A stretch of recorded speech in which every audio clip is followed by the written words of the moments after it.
High on a mountaintop in eastern Turkey, hidden beneath an icy glacier, is an important link to our distant past.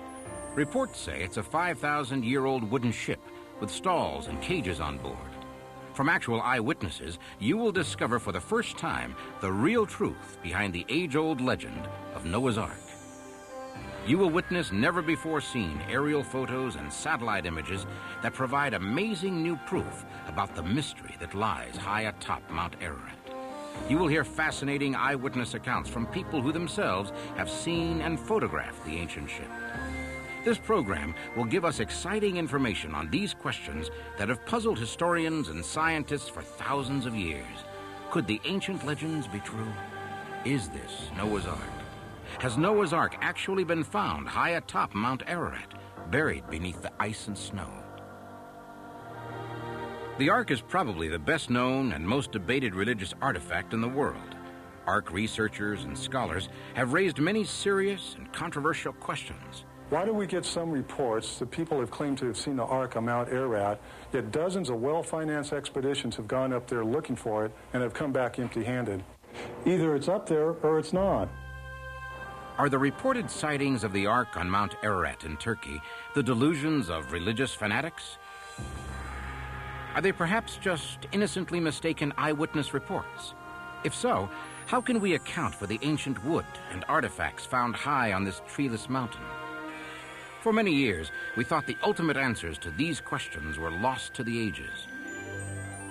But now, modern scientific technology and new archaeological explorations are beginning to unravel many of the long-forgotten secrets of the Noah story. Our continuing quest for Noah's Ark centers on this totally treeless volcanic peak which borders on Iran and the former Soviet Empire. Mount Ararat rises to nearly 17,000 feet, covering 24 square miles. For a personal perspective of this forbidding mountain and its endless challenges, we visited with Dr. John Morris, a geology professor who has led 15 expeditions to Mount Ararat. I've climbed mountains all over the world, but Mount Ararat is, I guess, it's brutal. It's just the worst I've ever climbed.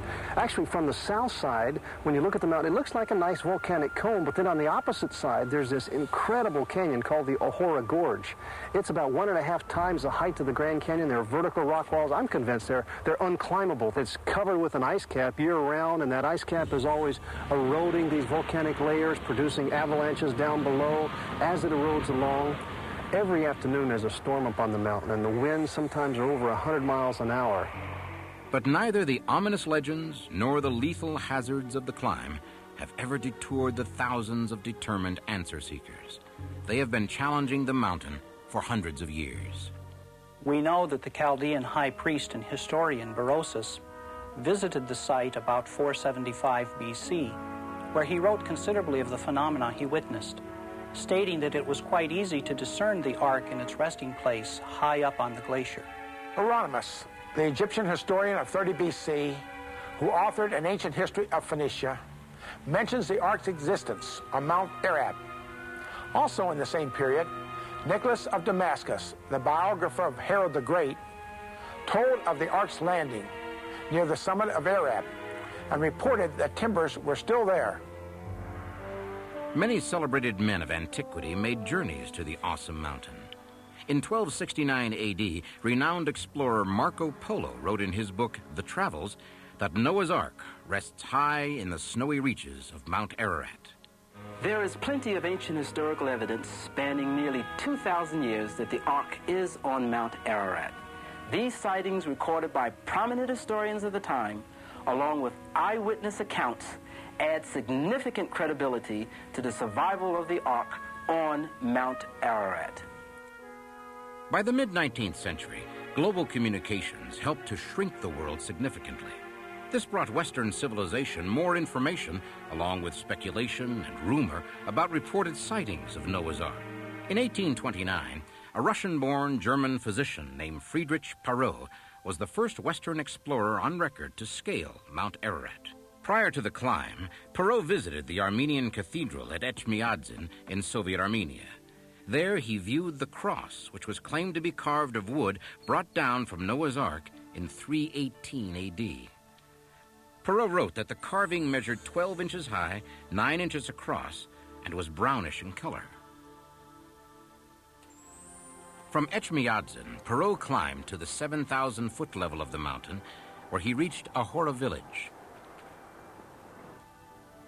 This is where the St. Jacob Monastery was located. There he saw ancient manuscripts and relics from the Ark. In June 1840, 11 years after Perot's expedition, Mount Ararat suffered a tremendous earthquake.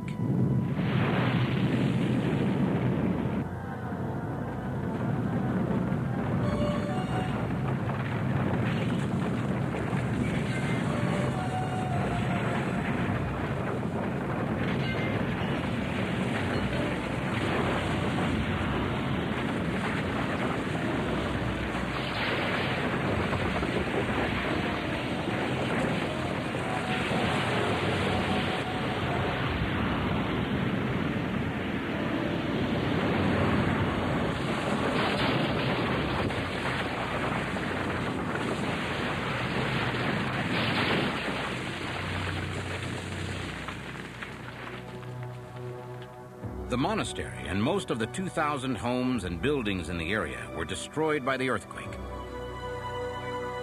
The St. Jacob Monastery and the relics it held literally disappeared under an avalanche of rocks from the shattered mountain.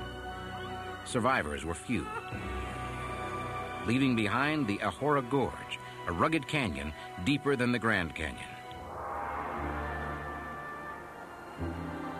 Can there be any doubt that at least some of the Ark seekers actually saw the Ark and brought back proof of its existence?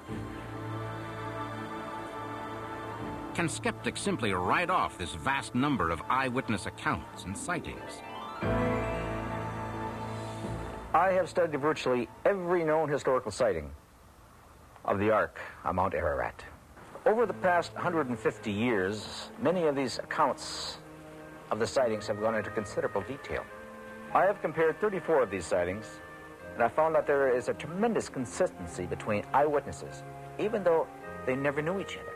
We can choose to believe that all of these reports are based upon lies, or based upon the information presented by the eyewitness accounts.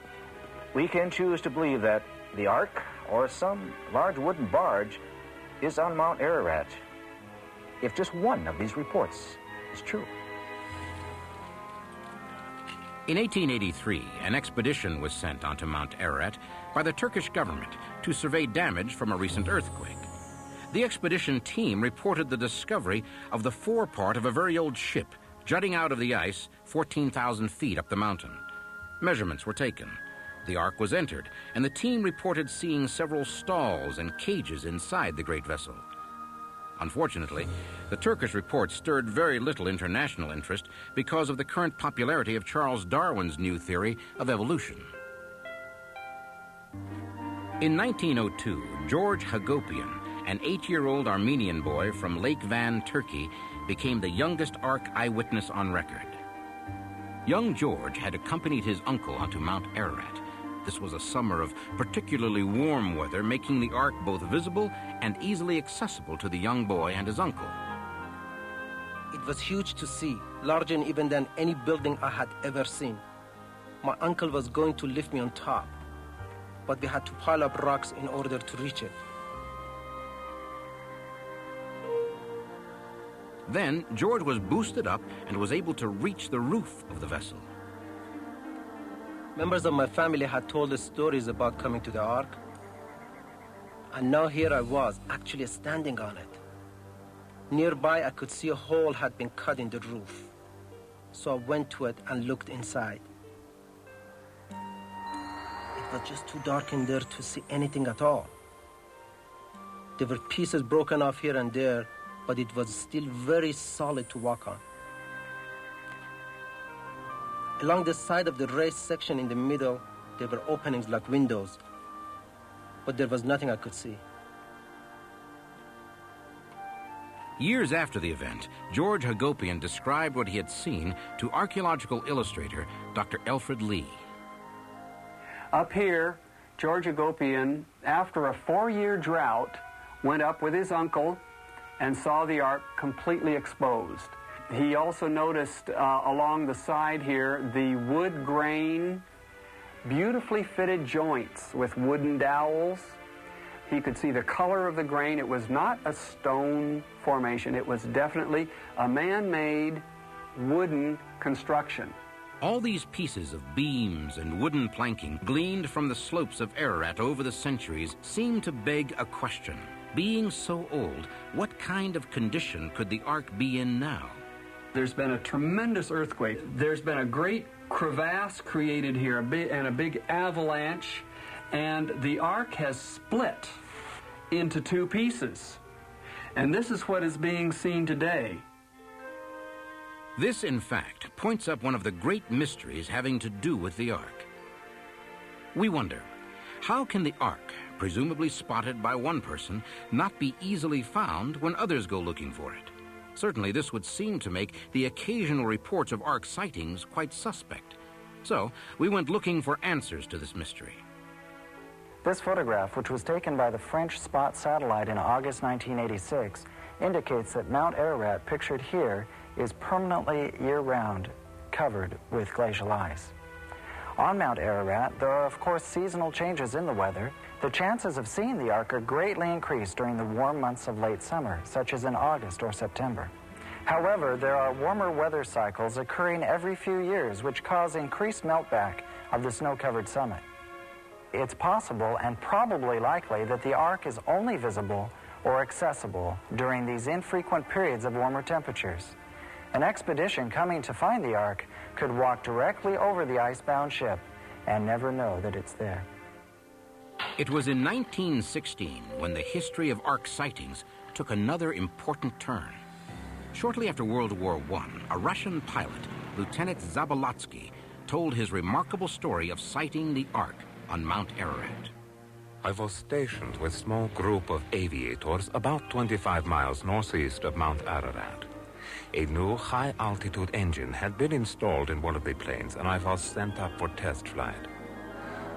When I circled the mountain, I spotted a dark structure there, huge, something the size of a battleship. It was a strange-looking craft, but quite clearly a boat with a rounded-over top. News of Lieutenant Zabolotsky's sighting reached Tsar Nicholas himself. In 1917, the Tsar dispatched 2 companies of soldiers to locate and document this extraordinary find. The soldiers found and measured the ark. They also made a photographic record of the great ship. Unfortunately, these events were unfolding just as the Communist Revolution was breaking out at home. As a result, the reports and photos of this expedition have yet to be found and are presumed lost or hidden in some secret Kremlin vault. However, they were seen. Megan Butler, managing editor of Rignery Gateway Publishers in Washington, D.C., recently published the book Anastasia. It tells the life story of the Russian Tsar's daughter. There's been controversy about whether or not there ever was a Russian expedition or an ark sighting around the time of 1916 or 1917. Our author spent 20 years researching Anastasia, the last surviving member of the Russian royal family. During one of his personal conversations with her, he was shocked when she started talking about an expedition which her father, the Tsar, had commissioned to go to Mount Ararat and measure and photograph Noah's Ark. She told him she'd actually seen the photographs and the report from the expedition. She also told him she'd worn a cross made from the wood of Noah's Ark. During World War II, Allied pilots flew many missions in the vicinity of Mount Ararat. I was in North Africa, stationed with the Signal Installation Battalion doing work for the Army Air Force. A flyer, a good friend of mine, he and I decided to have a cup of coffee one evening. And while in the officers' mess, overheard the conversation of a couple of other officers concerning pictures they took when they were flying over Turkey and over Mount Ararat. And as they looked at the pictures, we become interested and started to look at them too. And some of them said, you know, these could be Noah's Ark. Let me tell you what I saw in these 3 pictures. First of all 3 pictures depicted an ice floe that came down over the boat in an angle of something like this. The ice came down. But in this part, as you look at it from the right side, there was an opening down here where it had been tore away. And I could see the various, about 1 and 2 layers here, and also a structure along the side here. There was no question in the minds of these flyers that this was Noah's Ark. And a similar picture was put in the Stars and Stripes in about 1944. But I'm convinced at this time that I was looking at Noah's Ark. There's no question in my mind, and the flyers felt the same way. The challenges of Mount Ararat, even for the professional climber, are formidable. The search for the Ark, in purely physical terms, can be both enormously difficult and highly dangerous. It's difficult enough to fight the elements in scaling Mount Ararat in search of the Ark, but the political conditions in these parts can often be as unpredictable as the mountain itself. Anyone traveling to Turkey to search for the Ark is putting their personal safety at considerable risk. To understand this part of the world is to understand a very complex political situation, which is composed of many regional population groups. This part of Turkey used to be known as Armenia. In the beginning of the communist era in Russia, over 200,000 Armenians were wiped out by the Bolshevik regime. The present situation in this area is still very volatile. Two sides of the mountain face hostile neighbors, Iraq and Iran. And even the lower elevations of the mountain are occupied by terrorist groups of one type or another. Plus, Kurdish terrorists have been known to give expeditioneers a great deal of trouble, robbing them and threatening them with death. Since 1978, educator John McIntosh has been on 8 expeditions to Mount Ararat. On this particular day, we had climbed up to the 13,500 foot level on the south face of the mountain and proceeded to set up camp for the night. And we heard a lot of noise. I couldn't understand what they were saying, but it was pretty clear they wanted us out of our tents.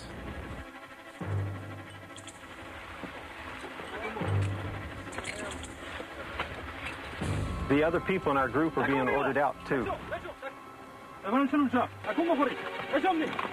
We didn't wait around for them to have to tell us twice. Needless to say, we were pretty happy to get out of there. I guess you'd have to say we were pretty lucky, too.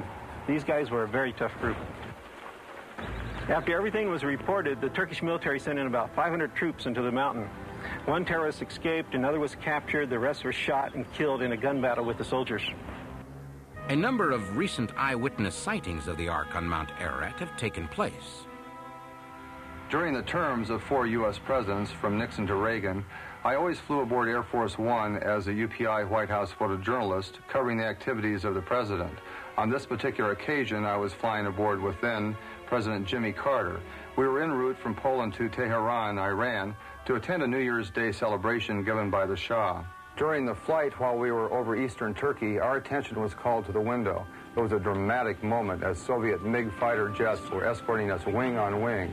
At the same time, someone told us if we would look down, we would see Noah's Ark. I looked. There, maybe halfway up the rugged mountain, was a large, dark boat, clearly visible. It was partially covered with snow or ice. I'm convinced, based upon what I saw there, it was Noah's Ark. From the air and from the ground, there is, in fact, a growing body of photographic evidence. Pictures which claim to document a large man-made structure high on Mount Ararat. Maybe it's ironic or perhaps fitting that those in recent years who have reported being eyewitnesses to the Ark are the most average of people from all walks of life, humble individuals who have no exalted point to prove, no book to sell, no doctorate to foist upon the world. We've located 3 people who had unique encounters with Noah's Ark on Mount Ararat. We sought them out. Not one of them is writing a book about their experience. None preaches from the pulpit. In each case, their experience of seeing the Ark was very moving and highly personal. It was in 1973 that Ed Behling became an eyewitness to the Ark. Ed Behling was a serviceman assigned to a defense installation located about 100 miles southwest of Mount Ararat. Once there, he he struck up a friendship with a Turkish army recruit named Mustafa. I made it a goal when I left the United States to go to Turkey to see as much as I could. Mustafa and I got along very well. He was in the army at that time about a year. I was talking to Mustafa and telling him how I wanted us to go up and see the Ark. He said he had a great uncle that knew where the Ark was, and his great uncle was going to take us up to it. So I was kind of exciting, you know. Boy, I'm on an adventure. We found ourselves at this old tent, this old camp. Mustafa's great uncle. He knew it all, basically. He was the elder of all. His uncle seemed kind of reluctant to take us up there. But, you know, talking to Mustafa, he says, you know, well, I convinced him that you're okay. Locals who live here are very suspicious of outsiders. Without this local connection, this visit to the Ark would have been impossible.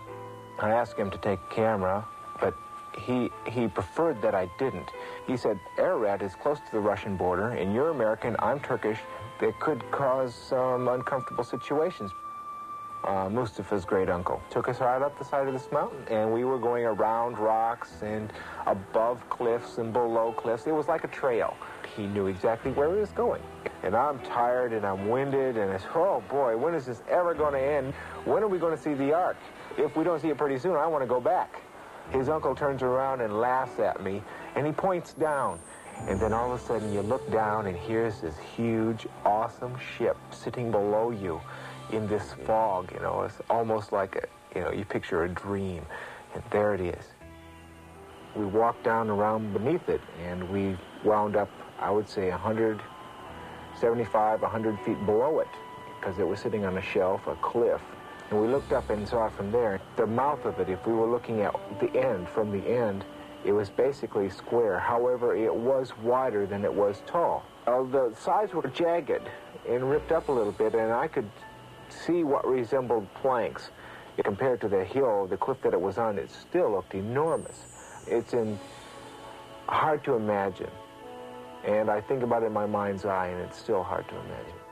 In 1943, another serviceman stationed in the Middle East was Ed Davis. Like Ed Bailey, Mr. Davis was befriended by a young man, a civilian, who worked for him over there named Abbas Abbas.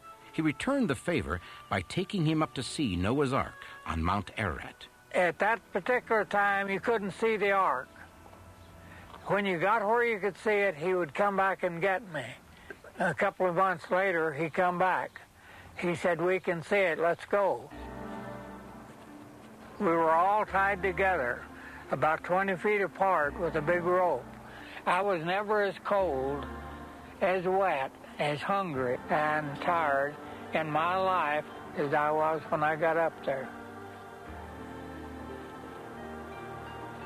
He was trying to show me the Ark. When I was standing, it looked like a big piece of blue rock.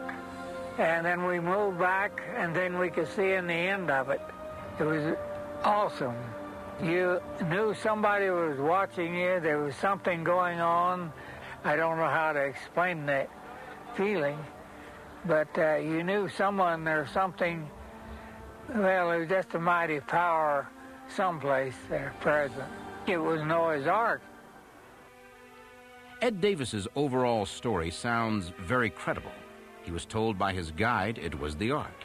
He is convinced that what he saw on Mount Ararat was indeed the sacred Ark of Noah. Still, in hearing a story like that of Ed Davis's, it's understandable to be skeptical of these kinds of claims. Author and art researcher Larry Williams felt the same way. When I heard Ed Davis's story of Noah's Ark, I thought not only should I investigate the story, but that I had to personally investigate Ed Davis. I publish a newsletter for treasure hunters and people looking for archaeological sites. As such, I've traveled throughout the world investigating sites and stories. One thing I've learned is you can't trust most of the stories. Publisher Larry Williams meant business when he decided he wanted Ed Davis to sit for a lie detector test. I went to Albuquerque, New Mexico, and hired a top polygraph expert with about 15 years of experience on a police force. I told him the Ed Davis story, and he said, Larry, give me half an hour with this guy and I'll break him. After 2 real intense hours, the polygraph expert came out and said, Larry, I can't tell you what mountain Ed Davis was on. I can't tell you if it was Noah's Ark, but I'll tell you this. Ed Davis saw a boat, and Ed Davis is not lying. Faith played a big part in the eyewitness account of this man, Dr. Ahmet Ali Arslan. Dr. Arslan is the Washington bureau chief for a major Turkish newspaper and a former broadcaster for the Voice of America radio network. But he knows Mount Ararat like few people do. My family lives in Aralık, the Turkish town between Mount Ararat and former Soviet Union. I grew up there, and I climbed more than 50 times to the summit of Mount Ararat, including with many internationally recognized explorers like Fernand Navarra and astronaut the late Jim Irwin. In 1989, I climbed to the northern part of Mount Ararat, which is upper side of Ahura Gorge, the most dangerous side of Mount Ararat, covered with huge glaciers and very dangerous crevasses. Because of my Turkish nationality, I was given permission to investigate on certain areas on Mount Ararat where the others could not go. I went to check a certain area which had been shown in a satellite photo as a possible location of Noah's Ark. I was coming close to the site. Suddenly, the ice and snow began to give away.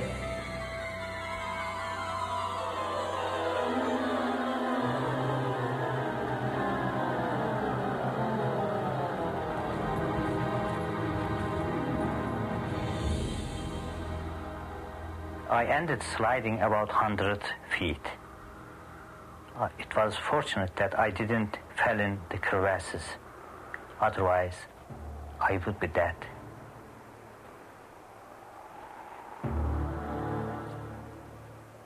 When I regained my footing, I noticed 100 or 200 feet away, there was a building type of structure, definitely made of wood. It shouldn't be there, just 1,000 or 2,000 feet below the summit. It almost looked like a captain's cabin. I immediately took my camera and shot pictures. You can see straight flat beams and such. Definitely appears man-made structure. My belief is that what I saw and what I took in my photographs definitely, without question, is Noah's Ark. It would be hard not to be impressed by the testimony of these eyewitnesses. They are living people whose stories can be corroborated and directly questioned. People who were all on the mountain at different times over nearly half a century who tell a story that is remarkably the same. So far, we have presented a number of 20th century civilian and military aerial sightings of Noah's Ark, along with the modern-day eyewitness accounts of George Hagopian, Ed Behling, Ed Davis, and Ahmet Arslan. But is there one single factor that all these accounts have in common to help us actually find the Ark for the world to see? The answer is yes. The Ark's location on Mount Ararat. All sightings have been on the north side of Mount Ararat above the Ahura Gorge. In an August 1990 helicopter expedition around Mount Ararat, we flew over the glacier on the northeast face of the mountain. At that time, we took this photograph of a rectangular object we believed to be the Ark of Noah. So, we have the photographs shot by the Carl Baugh Group where the shape of an object in the glacier could be seen. But we took that a step further, having the photograph computerized for analysis. Now we're seeing a computer image of the primary object identified by satellite. As we enhance the computer image of this object, we can see that the object is rectangular in shape. Here, this is the outline, and the object extends over a ledge. In my opinion, this is clearly a man-made object. Our mystery would already be solved if the Central Intelligence Agency and our Defense Department would only release their reconnaissance photos of spy satellite imagery of eastern Turkey. And why won't they? There at the Strategic Air Command are secret documents right now which have pictures of Noah's Ark. They're even labeled Noah's Ark on the picture. We know our government has photos and satellite imagery of that area of Noah's Ark. However, they probably won't want to release that because when they do, they'll also disclose just how good our spy technology has become. Well, since our government would not cooperate in our search to pinpoint Noah's Ark on Mount Ararat, from France, we have imagery from the satellite known as SPOT. The French SPOT satellite imagery, taken 555 miles above the Earth's surface, can identify objects down to 10 meters in size. That's about 30 feet. This was the source of photo reconnaissance used by American fighter pilots in the Gulf War against Saddam Hussein. Interestingly enough, what may be difficult to make out in photographs taken at a distance of 300 to 500 feet on a fog-shrouded mountain may be identified more precisely and scientifically from hundreds of miles above the Earth with the use of three-dimensional animation. We have taken the French SPOT satellite imagery to a Boston company called Task. It's an applied information technology firm that specializes in 3D terrain animation. It is at Task that we will continue our search for the Ark at locations pinpointed by satellite. In our animation model, we're approaching Mount Ararat from a couple of hundred miles away. We see Little Ararat in the foreground, and as we approach the two mountains, we're setting our course to fly between them as we go into a circular flight path around Mount Ararat. The animation clearly shows the finger glaciers on the mountain and the deep scar of the Ahora Gorge on the north side, above which the Ark sightings have occurred. The Ahora Gorge is an awesome sight of sheer cliffs all the way up to the Ararat snow line, which continues upward to Ararat's multiple summit peaks. Coming back to the Ahora Gorge across the Abic glaciers, we're going to examine two locations where parts of the Ark have been pinpointed by satellite as well as by eyewitnesses to determine if we can obtain a better visual perspective of the sites. First, we're going to look directly over the site pinpointed by the SPOT satellite and depicted in photos taken on two different successful Ark expeditions. We will attempt to pinpoint the exact location of Noah's Ark on Mount Ararat, as seen by military satellites, eyewitnesses, and photographers. In this computer lab, we're now seeing on our computer screen SPOT satellite imagery of Mount Ararat. This S-shaped crevasse is about 1,500 feet long and 90 feet wide. In the middle, we see a defined object extending out of the snow over a rocky ledge. Now in this SPOT imagery close-up, we're able to measure the size of this object. We see here the crevasse with the gray pixels defining a rocky ledge. Extending out of the snow in this area, we see an object coming out over the ledge. Each pixel is 32 feet, so this object is about 80 feet wide and extends out of the snow about 90 feet. According to SPOT satellite imagery and helicopter photo enhancement, this rectangular object is not part of the natural terrain. According to military satellite information, the object is made of wood. Now that is an impressive finding. But there is more as we move to the second site located right on the treacherous upper edge of the Ahora Gorge itself. It is here that experts say there is another broken portion of the Ark protruding from the glacial ice and clearly exposed as the weather permits. It was at this site several years ago that a Dutch TV crew traveling with astronaut James Irwin took a most amazing photograph. Plane with Jim Irwin on board, flying around the Ararat mountain, and then flying around the Ahora Gorge. On that particular spot, we did see an object sticking out of the snow cap. It looked like the Ark of Noah. we really got excited, but our time of flying was running out. We had to go back to our base. But some of us were really convinced this could well be the Ark of Noah. So on that very last expedition ever made, that got all the permissions of the Turkish government, finally, that afternoon, we think we saw Noah's Ark. James Irwin didn't want to announce this startling discovery until he could mount a ground expedition to film at the site. Sadly, Irwin died before he could return to Mount Ararat. Astronaut James Irwin's space explorations will be remembered for generations, and thanks to him and Dutch national television, the world has been provided with this most amazing photograph. Perhaps Irwin's personal spiritual quest to find Noah's Ark has been fulfilled as well. There's only one puzzling question that remains. With all the evidence that Noah's Ark has been located on Mount Ararat, why have all the ground expeditions failed to reach it, to touch it, to thoroughly photograph it? When the Turkish government grants research permits, they are for climbing on the south side of Ararat, while the Ark is located on the north side. Americans caught on the north side are usually arrested. The Ark site is also too treacherous and high to actually land a helicopter expedition. The local terrorists frequently attack, rob, and kidnap the expeditioneers. And finally, in the ongoing battle between Turkish soldiers and the terrorists, over 6,000 people have been killed on the slopes of Ararat during the 1990s. Maybe we'll just have to wait until the world is at peace. Just as there are some people who are convinced by the easiest evidence, there are others who are skeptical even in the face of the most conclusive proof.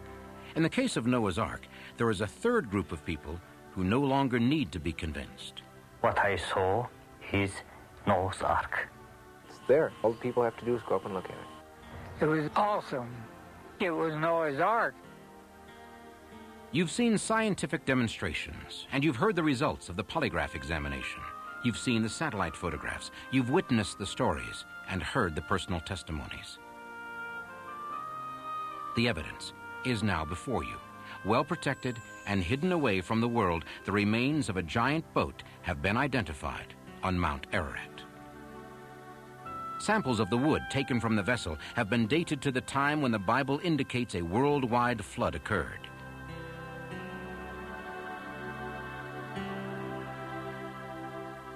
From this and everything we've seen on this program, what conclusions can be drawn? You can look at all the stories that come out of that community of nations around Mount Ararat, and they seem to have one central thought that surfaces, and that's the story of Noah.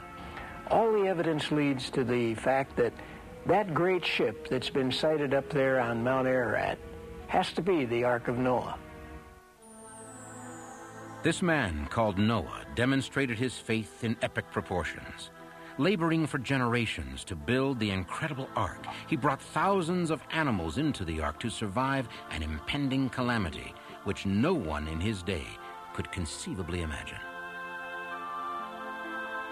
He asked his family to believe in him, and in return he rescued not only them, but all of us who have descended from him. This is more than the story of a great boat and a great flood. It is also the story of a great man. Isn't it remarkable how this book, so long cherished as a treasury of faith and guidance, is suddenly emerging as an uncanny historical document as well? The latest science and modern technology, as you've seen, seem to support the story that the Bible has been telling for thousands of years. If the existence of Noah's Ark on Mount Ararat is about to be confirmed, we might ask, why has God preserved it but allowed it to be hidden from the world for all these years?